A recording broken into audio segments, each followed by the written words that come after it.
years ago, he was on the relatively short list to become Mitt Romney's vice president. Today, former Republican Virginia Governor Bob McDonnell walked out of a courtroom after pleading not guilty to a slew of corruption charges. He's accused of basically using his office like the old showcase on Wheel of Fortune. Look at these fabulous prizes. 165 grand worth of stuff, helping out a business, and the stuff includes a trip to New York with 18 grand spent at Louis Vuitton, Bergdorf's, and Oscar de la Renta, $2,300 spent at a golf club, a Rolex, a $1,400 dinner in Richmond, use of a vacation home and a Ferrari, and money to cover their daughter's weddings.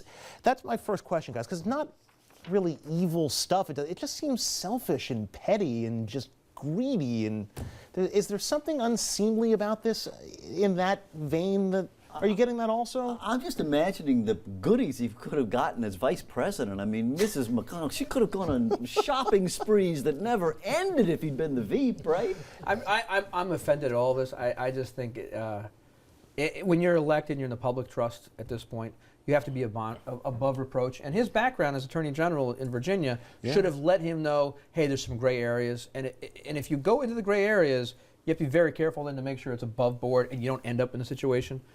That's what struck me as the biggest problem. Is there anything that feels particularly tacky about this to you, Dom? I mean, other than just, I don't know. Doesn't surprise me at all. He was very sloppy, didn't pay attention, forgot that there's someone recording everything or logging everything that you do, forgot the fact that once you go against the interests of powerful people, you now have a major liability in terms of all these gifts that you have accepted. You know, this is not the first time we've seen this story. I mean, in our region, John Rowland, the former governor of Connecticut, he had all these deals worked out with insiders who would start doing work on his homes, and he would get a piece of the business before they got state contracts. Pedro Espada might be the greediest politician. Bernie Carrick. Right. But so I guess my question is Bob McDonnell just the guy who got caught? Is there a lot of this that goes on? There's a lot of it that goes on. Let's be honest about this. And he's the guy that got caught. Period. And now he's got to answer to an indictment. I think Dominic's probably right. I try to learn a lesson from each one of these, and in this case, the lesson I've learned is do not displease your chef. That was the guy who ratted him out, right? He took all those notes. You do not want to, and there's a lot of bad things an angry chef can do to you. I think, the thing that strikes me the most out of all this is lead by example. I had a CEO I worked for in the casino industry, and you're talking about a private sector issue, not public at that point, and he made sure when he had people doing stuff for him personally, whether it was getting his dry cleaning and all that kind of stuff, he paid for it, he was above reproach in that, and he led by example so that nobody else would go do the same thing. That's a lesson that I learned long ago. One more point in all of this, and I'm not trying to justify any of this in any way, because I agree with you, I don't think there's any way to justify it, but a report came out not so long ago that said you basically have to be a millionaire to be in Congress at this point, and a record level of millionaires in Congress, and I think Time Magazine had the article that we have for you.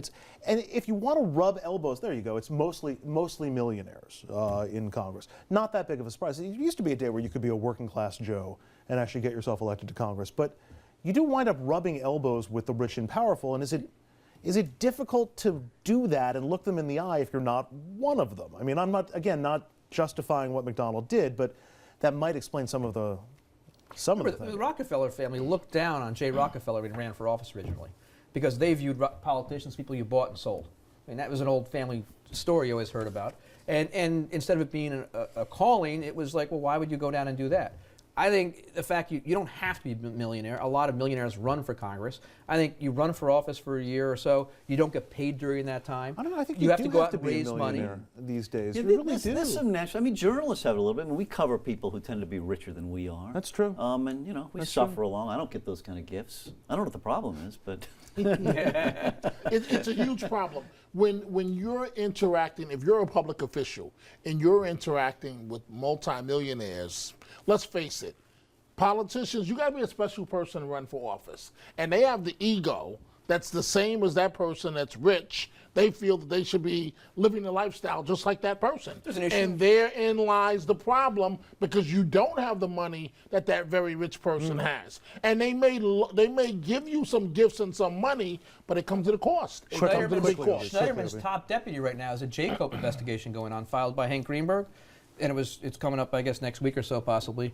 But the guy that was working for the state attorney general was out somewhere across this country at a deposition and got on the plane with Hank Greenberg's guys to fly home instead of flying back private, just because he felt it was the right thing to do. Republican political consultant O'Brien Murray, well played.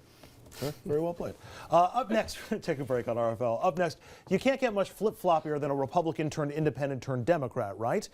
But as Charlie Crist runs for governor of Florida again, is he the one who flip-flopped or did his party? We'll ask the not-quite ghostwriter of his new autobiography next.